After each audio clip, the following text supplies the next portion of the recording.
Hello, everyone. Welcome to another exciting episode of our What's Your Career video series. My name is Tony Hudson, and with me today we have Miss Shantay Smith from the career field Medical Technology. Hi, Shantay. Hi. Hello. So nice to have you. Thank you. Here. Okay, so we have just a few questions that we'd love to run through with you today, just in case we have any students right now who may be in the 11th grade or 6th form and wondering where to go next or what to do. And, let's talk a bit to see if what you do is of any interest and, hopefully can help somebody out there. So, to jump right into it, what's your career and what is it about? Okay. Well, I am in the career of medical technology. I currently hold the position of a medical lab assistant. So I work at a private laboratory.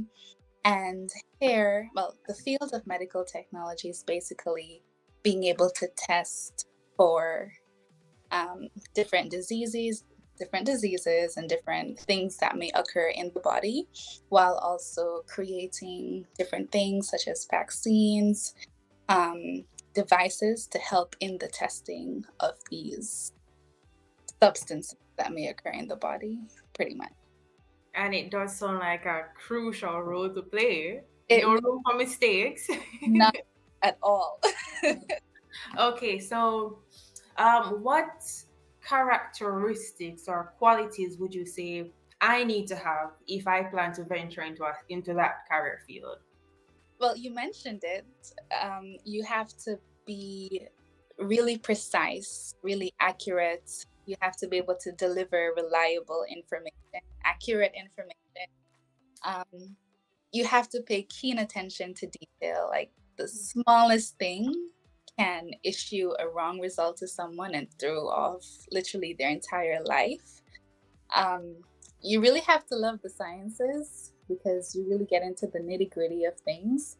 And if you don't have a passion for science or a passion for the human body, you're not going to like this at all. Kind of have to have a strong stomach because you deal with a lot of different samples: blood, feces, Wow, urine. that It does sound dangerous. does. It is. Okay. Yeah, so I guess you're right. You really do have to have some type of love for that For to the, to be able to do it. I, for one, I am gonna cringe at the sight of blood. I cannot. I'm gonna faint. I'm just gonna faint right there. So I could not. So it's clearly not for me, but it's that's for the other people. sign if you're interested in it or not. Yeah, yeah. Oh my gosh, I can't. So you know, all right. So now we know what it is, and we know essentially the qualities that we need to have. Can you tell us the steps we need to now take in order to enter into this field? Okay. Well, the proper method. So I mentioned that I'm a lab assistant. Mhm. If you really wanted to delve into medical technology as a career, you well, first of all, you have to complete high school. It's pretty much the stepping stone of everything else. Um, Mhm. you have to complete a 4-year degree, preferably in medical technology, if you want to be a licensed lab tech. Um, Other degrees, such as biology, which is what I studied personally, helps. It's a good starting block. Once that 4-year degree is finished, you normally do a 6-month to 1-year internship. And there's an exam at the end of that internship that qualifies you to practice as a clinical lab technician. So that's the proper method of it.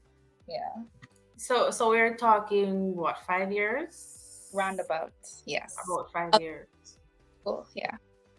Okay. Okay. 5 years. I mean, it's less than medical or Yeah. medicine in the grand scheme, It and equally interesting. So I guess that is already a plus. it is. If that's what you're for. Yeah. Okay, and so can you give an estimate of the amount of money I need to have? What's the tuition like? And I know that it will differ, it will vary based on where you attend school, or but I guess here's where your personal experience comes in. What did it cost you? How much did it cost you? Okay, so I studied biological sciences at NU, at Northern Caribbean University. That tuition, um, well, I live in Jamaica, so I'm trying to convert the US dollars to Jamaican dollars. I paid about 2,000 USD each semester, and there were 2 semesters, and I think 2,000 was 300,000 Jamaican dollars. So if you do live in Jamaica, it is hefty. So that's 300,000 US dollars. I mean, Jamaican dollars each semester. So that's about 600,000 for the year. And that's just tuition alone, living expenses, food, transportation, all of that is added on.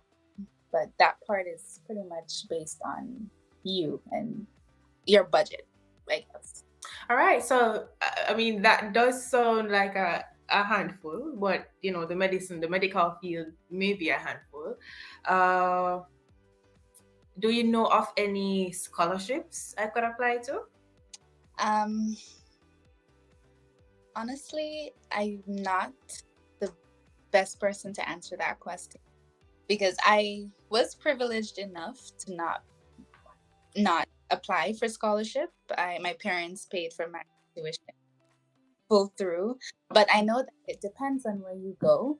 Like NCU, I went to NCU, and they do have scholarships offered to students based on a variety of things. Their GPA coming into the school and their GPA going through the program. So once you're able to maintain a certain level and also be involved in other things, you do have access to a wide range of scholarships. Okay. Okay. So for you specifically, what would you consider to be the benefits of being a lab tech, or just being in the medical technology field overall?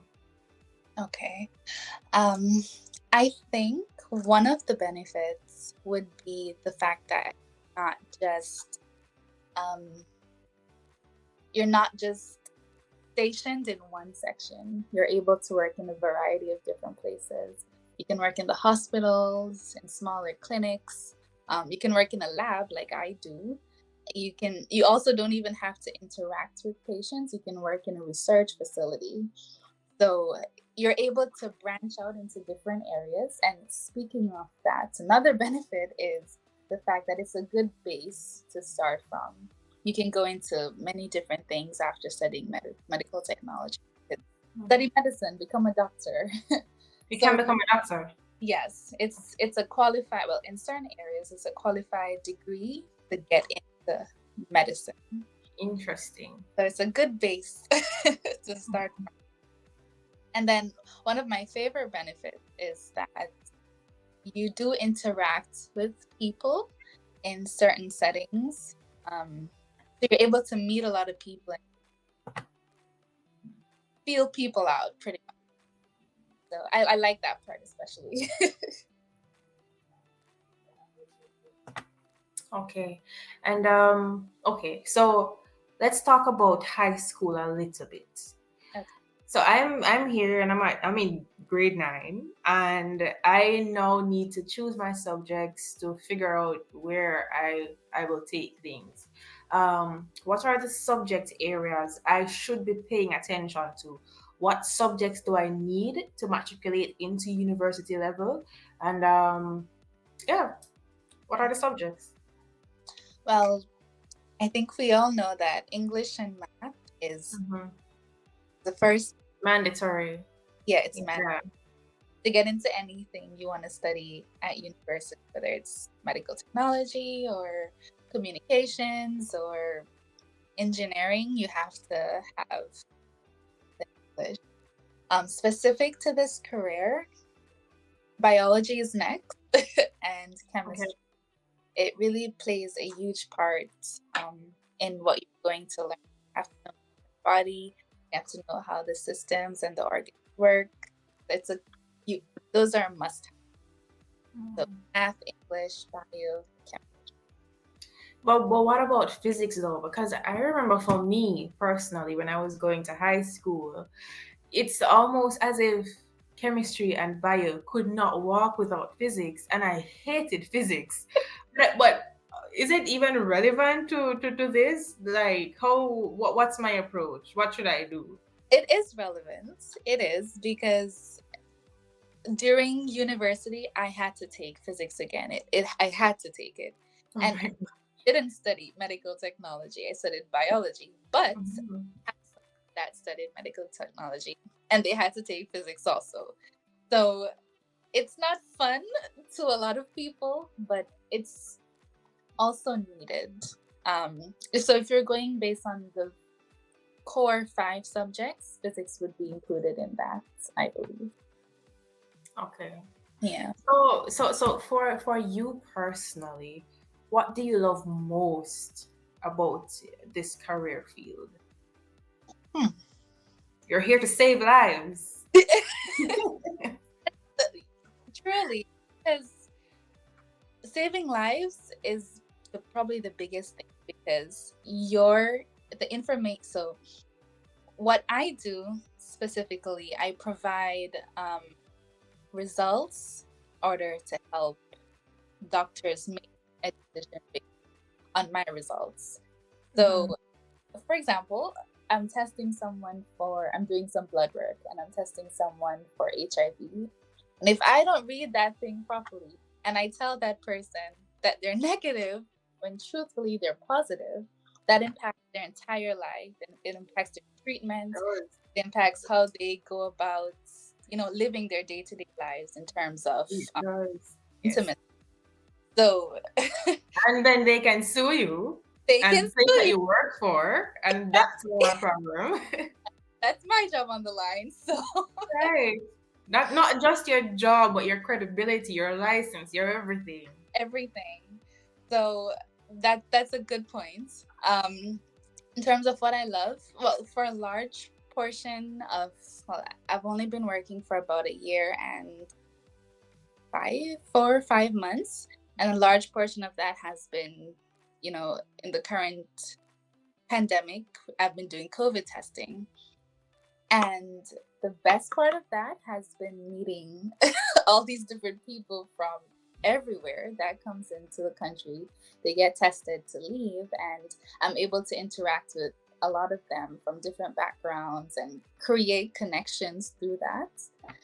So I can be a people's person sometimes. I think I have enjoyed that a lot. And then this also gives me a starting ground to be able to branch into what I really want to do, which is medicine. So learning a lot in my current capacity, and I really like that. Okay, sounds good. Yeah. So what I want to know, is there a license that you work by? For After bringing up the whole case of being sued and your yes, license being revoked, do you have a license or a practicing license like maybe a lawyer would or so? yes. Well, I personally don't because, as I said, I'm not a medical technologist. But if you were to study med tech, you'd have to be licensed to practice medical technology. So once you complete your 4 years of college, you complete your internship. There. So I mentioned an exam earlier, and Mhm. the exam differs based on the country you want to practice in. But there is an exam that you take to be able to obtain that license in order to do certain work. So certain things I cannot do because I don't have that license. But if you do, you're able to really delve deep into what medical technology really is. So yeah. Okay, but okay, so I'm in Jamaica. You're saying there's a specific test for Jamaicans who want to become medical technologists? I wouldn't say for just Jamaicans alone, but, and I may be wrong, I don't want to give wrong information. But there is, it's called, I think it's called a CPT license, clinical practitioner, or C. Okay, let's stop there. I'm not sure. Okay. But there is one that governs the Caribbean. There's one that governs America. So it's just for you to research and figure out which license you'd obtain. Okay, so but all right, but since you're practicing, you're doing somewhat of medical technology, and you Yeah. you don't have a license. To what extent does the license take you? What is it that you can do and cannot do right now without a license? License. Okay, so for right now, what I mainly do, I do COVID testing, and I Okay. different testing on blood works. So truthfully, there is someone above me, which is my employer. So I may conduct these tests, but it has to be reported under his body. Okay. Yeah. So it's my the tests are conducted under his supervision because I am learning.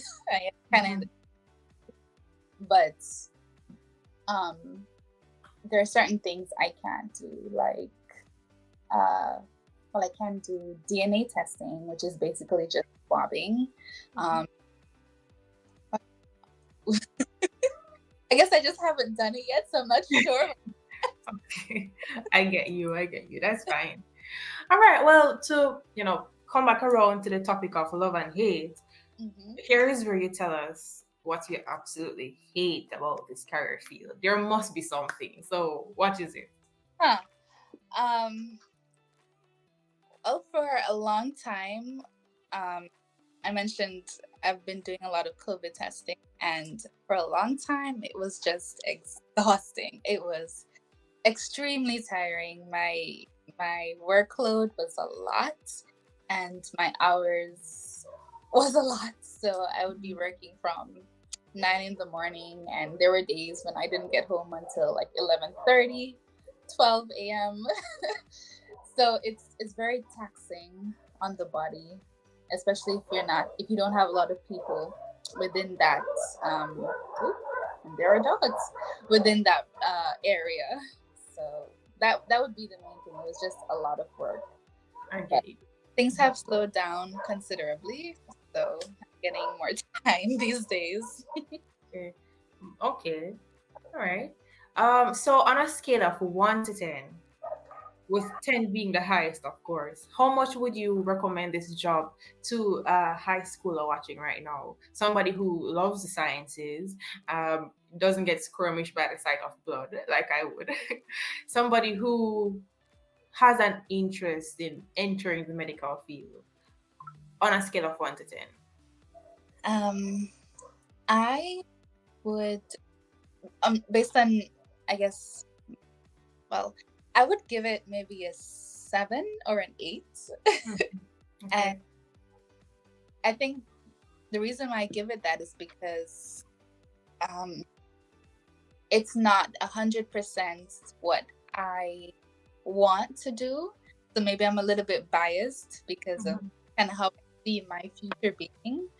Um, but for someone that's, interested in working with samples, and a lot of the times you don't necessarily have to interact with people. Like their medical technology is twofold. There's a part that involves patients and another part that's just you and your work. You don't even need to talk to anybody else. It's just you doing what you do. So if you fall into either of those two categories, you love it. I mean, I kind of do a bit of both, so it's pretty okay for me. But I'd give it an 8 or 7 because of because of, Okay. yeah. Fair enough. That's a lot. That's convincing enough. At least you're being honest. The hours are long. It, Right. Okay. So if I wanted to grow my knowledge in the area, perhaps I'm studying now to enter the field, or I just have an interest. Are there any books I can read? Any videos I could watch? any particular um, persons within the industry who I could look up to and perhaps even follow on social media. Um, I don't know. Do you know of anything? What can you tell me? I want to know more. um, in terms of books, I wouldn't, unless it's just textbooks and things that you would already be prescribed to read. I wouldn't be able to recommend anything. But what I tend to do, and what a lot of people tend to do, is keep abreast of what's happening locally. So there's always different things that are changing within the field. Mm-hmm. And you can tune into the CDC on YouTube. They give weekly updates on what's going on, not just for COVID, because we've had a lot of COVID requirements by the CDC that change, within blood testing. Um, there's different things that happen within the body. They give different requirements for that, and there's always updates with what's going on currently in the science world. I can't recommend any online presence. I should know that, but I guess I'm not just I won't be able to answer that question to the best. No problem. And so there's just two more questions. Um, Okay. Firstly, what I'd love to know is you said that I could basically use this degree or the degree that you have to matriculate into becoming a medical doctor. Mm-hmm. If I were to do that, do you know the steps in that? Yes. Okay. So there is a clause to that because some schools don't allow it. For example, there are a few degrees that they don't allow um, to be able to be a prerequisite to medicine. Medical technology, medical technology. I don't know why. It kind of doesn't make much sense to me because you really, I guess they have their reasons, but you Mhm. learn a whole lot in these fields. So I'm not sure why it isn't, but a lot of American universities, they accept it. Like I studied biology, and that's kind of a um, straight route into medicine. But if you were to study medical technology, a lot of universities in the States and Canada would be able to use it as a prerequisite into studying medicine. It's your 4-year degree in medical technology and then another 4 to 5 years in medicine to become a doctor, and a year of internship, many years of residency, many I could go on and on. It feels like Okay. learning, I guess. Well, all right. So the last question is, do you have any advice for students who are interested in the field of medical technology? What would you say to them? I would say it will most likely be daunting, but it's not a hard thing to achieve. It's not a hard career. It's not something hard to learn. Once you kind of get the steps and you get what you're supposed to be doing, it kind of just flows. So everything leads into each other, especially when you're studying the human body. It all connects. Mhm. It does. So I would say if it's something that interests you, definitely do it. Go for it. If you're worried about how long it will take, 4 years of my time, what I could be doing with that time, it's gonna be 4 years anyway. It Yes. will be 2020. What is it? 22, 2026 anyway. So you might as well start. That's Mhm. something that I tell myself to whenever I'm questioning doing something. It's gonna reach that point anyway, so we'll do. Yeah. So just go for it. Just do it. Just Start go. For it. and let it. If you're worried about money or prerequisites or anything like that, if it's supposed to happen, something will work out. A way will be found. Like, I agree with you. I agree. I agree. A way will be found. Away So if we leave with nothing this evening, we can leave with it in mind that a way will be will found. Where there is a will, there is a way. Pretty that much. that's All probably not right. the phrase, but or the best way to put it. But yeah, Right. All right. Well, thank you so much, Shanti, for taking the time out. We know you're busy. The hours are long. yeah. So thank you so much for taking the time out to sit with us today. We really do appreciate it. And I do feel like we have enough info to help a student Yeah. who is interested in entering this career field. So thank you so much for joining us. And we wish you all the best in your career. And we just hope that you continue to grow and to grow and to grow. All right. All right. So take care. Okay. And that's the end of another great episode. We do hope this episode was of use to you. We do hope that you can take the nuggets and that you will help you to grow and that you will make your career decision a lot easier. Stay tuned for another episode. We still have two more to go. I'm your host, Tony and Hudson. Remember, if there's any other questions you have, if there's anything you want to find out, you can visit our website at linkyourpurpose.com. We have mentors there. We have a blog, a career blog that can help you all your questions answered. So be sure to check out our website. Thank you so much for making it. What's Your Career video series, and we will see you next time.